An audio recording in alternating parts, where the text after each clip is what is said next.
Après 15 mois d'interruption, les négociations entre l'Iran et le groupe 5+1, les 5 membres permanents du Conseil de sécurité de l'ONU, États-Unis, Russie, Chine, France, Grande-Bretagne plus l'Allemagne, se sont déroulées lundi et mardi à Genève dans un climat et des axes différents, à savoir les négociations globales. La réunion de Genève occupe une importance multidimensionnelle. Sur le plan politique, ces négociations signifient l'approche du groupe 5+1 vis-à-vis de la nouvelle ambiance de dialogue. C'est pour cette raison que les négociations ont été conduites par le secrétaire du Conseil suprême de la sécurité nationale iranienne Saïd Jalili et la chef de la diplomatie de l'Union européenne Catherine Ashton. En effet, l'Iran est entré dans les négociations avec plus de dispositions en raison de ses capacités, de sa forte position politique et économique dans la région et de sa logique. En mai 2009, la République islamique d'Iran avait présenté un paquet de propositions comme base des prochaines négociations. Au cours du précédent tour de pourparlers de Genève, Téhéran avait ouvertement annoncé que les négociations devraient se dérouler sur la base de ce paquet.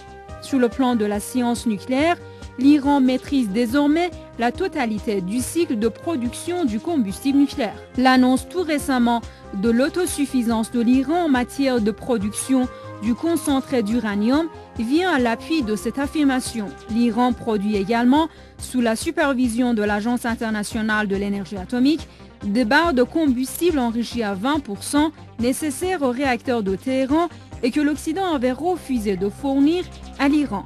Et pourtant, Téhéran a salué le retour des 6 à la table des négociations, mais il souligne que les parties négociatrices devraient changer leur stratégie erronée du passé. Dans une lettre adressée le 15 juillet dernier à la haute représentante de l'Union européenne pour la politique extérieure, le négociateur en chef iranien avait posé 3 questions principales.